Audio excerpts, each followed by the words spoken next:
महोदय, जहाँ तक बड़े होटलों का संबंध है, केवल महानगरों में यात्रा पर आने वाले अंग्रेजों के लिए इस तरह के होटल थे।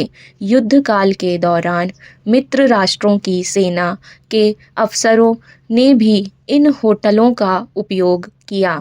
स्वतंत्रता के बाद इस स्थिति में बदलाव आया। अंतर्राष्ट्रीय मैत्री के प्रति अपनी वचनबद्धता के साथ जवाहरलाल नेहरू ने भी इस कार्य में सहायता की। उनके इस कथन से कि यात्री का स्वागत कीजिए और उसे दोस्त बनाकर स्वदेश भेजिए, पर्यटन के प्रति उनकी वचनबद्धता प्रकट होती है। 1949 में परिवहन मंत्रालय में पर्यटन कक्ष की स्थापना की गई। यह उस प्रक्रिया की शुरुआत थी जिसकी चरम परिणति 60 के दशक में एक कैबिनेट मंत्री के अंतर्गत पृथक मंत्रालय की स्थापना में हुई।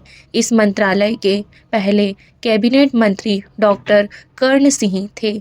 यह वह समय था जब यूरोप और उत्तर अमेरिका में पर्यटन एक संगठित उद्योग के रूप में विकसित हो चुका था और एयर इंडिया ने अपनी उड़ानें शुरू कर दी थी। पर्यटन क्षेत्र की संभावनाओं को दूरदर्शी व्यक्तियों जैसे कि सोमनाथ, रोमेश थापर और MS ओबेरॉय ने समझ लिया था। जब राष्ट्रीय आर्थिक विकास की रूपरेखा बनाई गई, पर्यटन को एक शक्तिशाली साधन के रूप में स्वीकार किया गया। निसंदेह इसे अन्य राष्ट्रीय आवश्यकताओं जैसे कि कृषि, स्वास्थ्य और शिक्षा के ऊपर प्राथमिकता नहीं मिल सकती थी। फिर भी निजी उद्यमियों ने यात्रा से जुड़ी सेवाओं की स्थापना की और इस तरह पर्यटन के विकास के लिए आवश्यक बुनियादी सुविधाओं की आवश्यकता पर जोर दिया। इसी प्रकार पर्यटन के विकास में एक उत्प्रेरक घटक के रूप में भारतीय पर्यटन विकास निगम का जन्म हुआ और अंतर्राष्ट्रीय स्तर पर पहला होटल अशोक भी जवाहरलाल नेहरू के आदेश पर बनाया गया। उन्होंने इसके निर्माण में सभी स्तरों पर इसके विचार से लेकर इसे चालू करने तक के कार्य में व्यक्तिगत तौर पर दिलचस्पी ली। जैसा कि पहले कहा जा चुका है, देश में पश्चिम की शैली के अनेक होटल थे, लेकिन अशोक अपनी किस्म का पहला होटल था जो पूरी तरह भारतीय शैली का था। इसका वास्तुशिल्प, सजावट, भोजन, सांस्कृतिक और मनोविनोद की व्यवस्था और अन्य सुविधाएं भी पूरी तरह भारत के अनुरूप था। इस समय तक पर्यटन ने अनेक आयाम नए तरीके से प्राप्त कर लिए थे।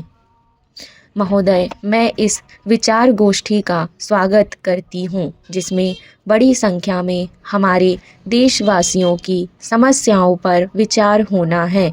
इस विषय पर अनेक बैठकें हो चुकी हैं, लेकिन विशिष्ट समस्याओं पर गंभीर विचार विमर्श की आवश्यकता है, जिससे ऐसे विशिष्ट सुझाव दिए जा सकें जिन पर श्री सिद्धय्या के शब्दों में गहराई से और पूरी गंभीरता से विचार किया जाए, जिससे उन्हें शीघ्र और प्रभावी ढंग से लागू किया जा सके।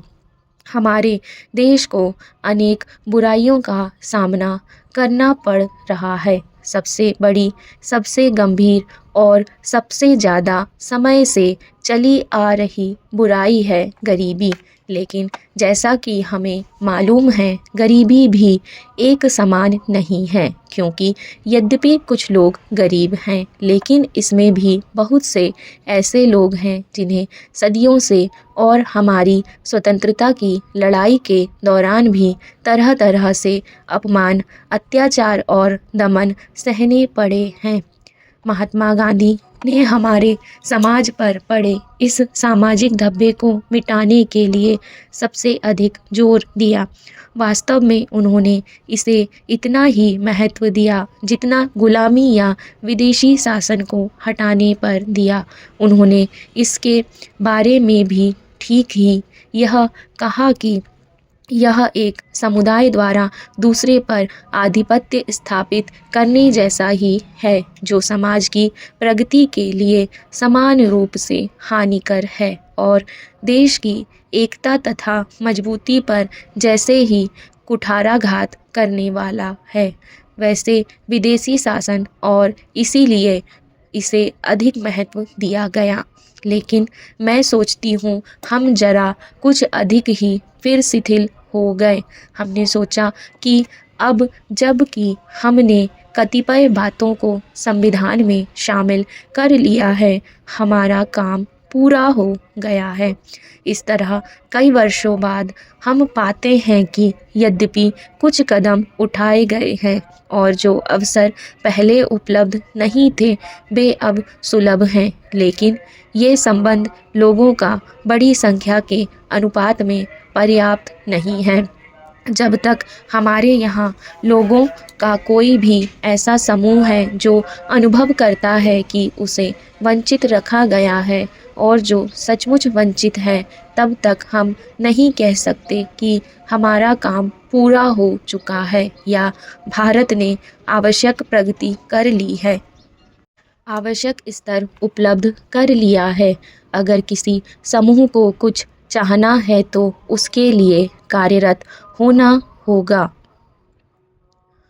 महोदय, यह बात तो बिल्कुल स्पष्ट, लेकिन साथ ही यह प्रत्येक भारतीय नागरिक का कर्तव्य है कि इस कार्यक्रम को एक बड़ा राष्ट्रीय कार्यक्रम माने। मैं नहीं समझती कि जनता का कोई भी वर्ग अनुसूचित जातियों और जनजातियों तथा अन्य पिछड़े वर्गों की आवश्यकताओं की अनदेखी कर सकता है।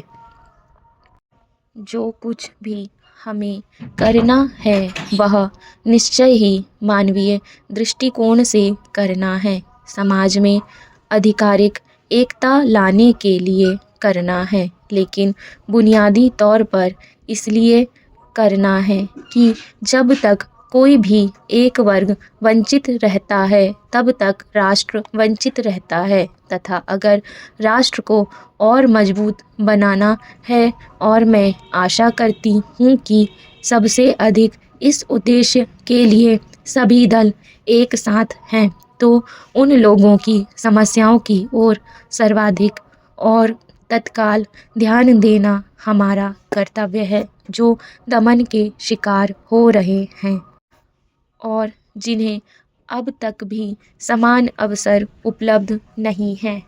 अवसर निसंदेह अनेक प्रकार के हो सकते हैं और हम यह भी जानते हैं कि यद्यपि कागज़ पर अनेक अवसर उपलब्ध हैं और कुछ लोगों ने इनका लाभ भी उठाया है, लेकिन इन लोगों के सामने कठिनाइयाँ अधिक बढ़ी हैं, चाहे रोजगार के अवसरों का मामला हो या अन्य।